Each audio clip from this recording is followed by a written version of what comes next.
ಮೊದಲ ಹಂತದ ಚುನಾವಣೆಗೆ 22 ದಿನ ಬಾಕಿ ಇದೆ. ಈ ಬೆನ್ನಲ್ಲೇ ಅಬ್ಬರದ ಪ್ರಚಾರ ಕೂಡ ರಾಜ್ಯದಲ್ಲಿ ಜೋರಾಗ್ತಾ ಇದೆ. ಹುಬ್ಬಳ್ಳಿ ಧಾರವಾಡ ಬಿಜೆಪಿ ಅಭ್ಯರ್ಥಿ ಪ್ರಹ್ಲಾದ್ ಜೋಶಿ ಕೂಡ ಅಬ್ಬರದ ಪ್ರಚಾರವನ್ನ ಮಾಡಿದ್ದಾರೆ.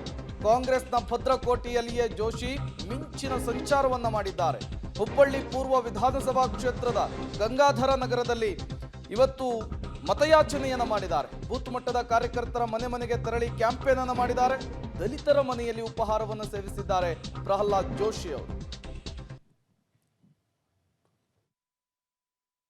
ಪ್ರಹ್ಲಾದ್ ಜೋಶಿ ಅವರು ಹುಬ್ಬಳ್ಳಿ ಧಾರವಾಡ ಲೋಕಸಭಾ ಕ್ಷೇತ್ರದ ಬಿಜೆಪಿ ಅಭ್ಯರ್ಥಿ, ನಿರಂತರವಾಗಿ ಗೆದ್ದುಕೊಂಡು ಬರ್ತಾ ಇದ್ದಾರೆ.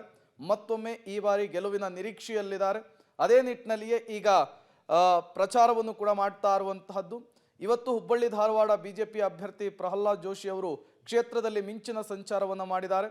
ಕಾಂಗ್ರೆಸ್ ಭದ್ರಕೋಟೆಯಲ್ಲಿಯೇ ಇವತ್ತು ಕ್ಯಾಂಪೇನ್ ಅನ್ನು ಮಾಡಿರುವಂತ ಪ್ರೊಸೆಸ್ ಪ್ರಕಾರ ವೆರಿಫಿಕೇಷನ್ ಮಾಡಿದ್ದೀವಿ. ಸುಮಾರು 850ಕ್ಕಿಂತ ಹೆಚ್ಚು ಬೂತ್ಗಳು ಆ್ಯಕ್ಚುಲಿ ಕಾನ್ಸ್ಟಿಟ್ಯೂಟ್ ಆಗಿದ್ದಾವೆ.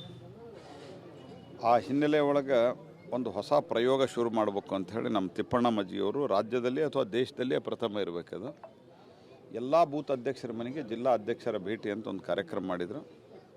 ಆ ಕಾರ್ಯಕ್ರಮದ ಅಂಗವಾಗಿ ಇವತ್ತು ಮೊದಲನೆಯ ಬೂತ್ ಅಧ್ಯಕ್ಷ, ಭಾಳ ಹಳೆಯ ಕಾಲದಿಂದ ನಮ್ಮ ಪಾರ್ಟಿ ಜೊತೆಗೆ ಜೋಡಿಸ್ಕೊಂಡಿದ್ದಂಥ ನಮ್ಮ ದಲಿತ ಮುಖಂಡರು ಆದಂಥ ಮನೆತನದಿಂದ ತಲೆ ತಲಾಂತರದಿಂದ ನಮ್ಮ ಜೊತೆಗೆ ಜೋಡಿಸ್ಕೊಂಡಂಥ ಸಿಂಗನಹಳ್ಳಿಯವರು, ಅವ್ರ ಮನೆಗೆ ಇವತ್ತು ಈ ಬೂತ್ ಅಧ್ಯಕ್ಷರ ಭೇಟಿ, ಜಿಲ್ಲಾ ಅಧ್ಯಕ್ಷರ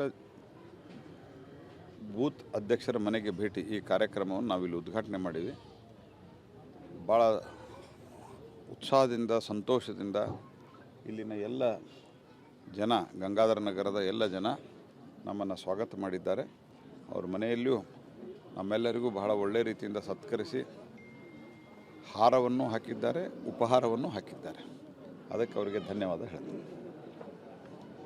ಸರ್, ಈಗ ಪ್ರಚಾರ ಇವತ್ತು ಅದ್ಭುತವಾಗಿ ನೀವು ಪ್ರಮುಖರ ಸಭೆ ಆಯಿತು ಸರ್, ಇವತ್ತಿಂದ ಪ್ರಚಾರಕ್ಕೆ ಹೋಗ್ತಾ ಇದ್ದೀವಿ ಸರ್, ಹೇಗಿದೆ ವಾತಾವರಣ? ಅಲ್ಲ, ಪ್ರಚಾರಕ್ಕೆ ನಾವು ಹೋಗ್ಲಿಕ್ಕೆ ಶುರು ಮಾಡಿ ಭಾಳ ದಿವಸ ಆಯಿತು. ನಮಗೆ ಕನಿಷ್ಠ ಈಗ ಒಂದು 10-15 ZP ಇದರಲ್ಲಿ ಸಭೆಗಳು ಮುಗಿದಿದ್ದಾವೆ. ಮತ್ತು ಸಾಮಾಜಿಕ ಮುಖಂಡರನ್ನ ಭೇಟಿ ಮಾಡುವಂಥದ್ದು ನೀವು ಕವರ್ ಮಾಡಿರಿ. ಡೈಲಿ ನಮ್ಮ ಆಫೀಸ್ನಲ್ಲಿಯೂ ನಡೀತಾ ಇದೆ, ಕಾರ್ಯಕರ್ತರ ಸಭೆ ನಡೀತಾ ಇದೆ.